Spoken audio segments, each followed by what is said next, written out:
Hello दोस्तों, मैं आपका दोस्त सुमित एक बार फिर से आप सबकी मदद के लिए NCERT solution class 10th exercise 2.2 question number 2 को लेकर आ चुका हूं।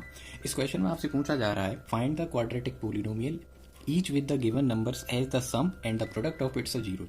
आपको ये क्वाड्रेटिक पोलिनोमियल राइट करना है। तो क्वाड्रेटिक पोलिनोमियल का जो फॉर्मूला होता है वो होता है कि कांस्टेंट होता है रियल नंबर, इसको कुछ भी कंसीडर कर सकते हैं आप, x square minus sum of zeros. इसका जो आंसर आता है उसका मल्टीप्लाई करते हैं एक्स के साथ प्लस प्रोडक्ट ऑफ जीरोज। इसके साथ आपको सम करना होगा प्रोडक्ट ऑफ जीरोज का। ये फॉर्मूला है, ये आपको लर्न होना चाहिए। अगर आपको लर्न होगा आपके क्वेश्चन बहुत इजीली सॉल्व हो जाएंगे। अब उन्होंने बोला है कि पहला जो नंबर है, जो फर्स्ट नंबर है ना, गिवन नंबर्स एज द सम, जो फर्स्ट नंबर है वो सम को रिप्रेजेंट करता है। तो फर्स्ट केस में जो सम है, तो सम का जो सम ऑफ जीरोज है वो कितना गिवन है हमारे लिए, तो हम बोलेंगे कि सर इसका वैल्यू हमें 1/4 गिवन है। और प्रोडक्ट ऑफ जीरोज का आंसर अगर आपको आता है तो आप बता सकते हैं, कमेंट सेक्शन में कमेंट कर सकते हैं कि प्रोडक्ट ऑफ जीरोज का आंसर कितना था। प्रोडक्ट ऑफ जीरोज का आंसर है सर -1। ओके, अब इसके बाद आप क्या कर सकते हैं कि इसके बाद हम फॉर्मूले में वैल्यू पुट कर सकते हैं और हमारा आंसर आ जाएगा बहुत ही इजीली।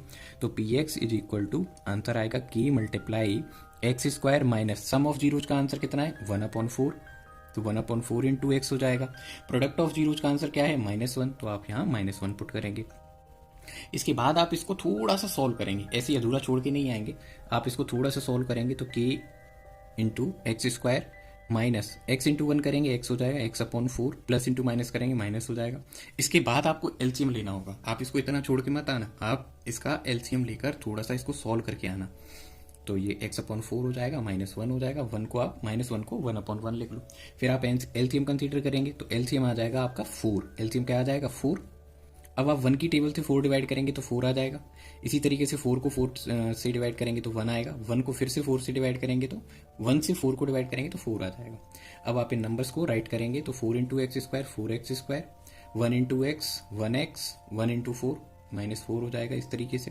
और आप इन एक्सप्रेशंस को फिर इस तरीके से राइट कर सकते हैं k/4 ब्रैकेट के अंदर जो नंबर्स होंगे वो होंगे 4x स्क्वायर -x -4।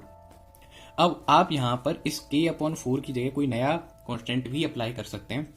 जैसे आप चाहें तो आप यहाँ पर जैसे k डैश लिख सकते हैं, k dash 4x square -x -4। और आपको साइड में लिखना होगा कि k डैश जो है वो k/4 के इक्वल है। और यहाँ पे जो k था वो किससे बिलोंग कर रहा है, रियल नंबर से। रियल नंबर आप जानते ही होंगे, पॉजिटिव, नेगेटिव, फ्रैक्शन, रूट वाले सारे नंबर्स क्या होते हैं, चाहे वो रैशनल हो इरेशनल हो, सारे क्या होते हैं, रियल ही होते हैं।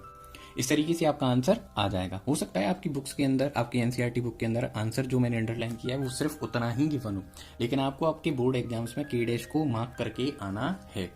आई होप आपको ये एक्सप्लेनेशन अच्छे से समझ में आई होगी। अगर आपको ये एक्सप्लेनेशन अच्छे से समझ में आती है तो आप मेरे चैनल को लाइक कर सकते हैं, शेयर कर सकते हैं, कमेंट कर सकते हैं और वीडियोज को ज़्यादा से ज़्यादा अपने दोस्तों के साथ शेयर कर सकते हैं। उनको भी सब्सक्राइब करने के लिए, लाइक कमेंट शेयर करने के लिए भी बोल सकते हैं। Thank you for your kind support. Thank you so much.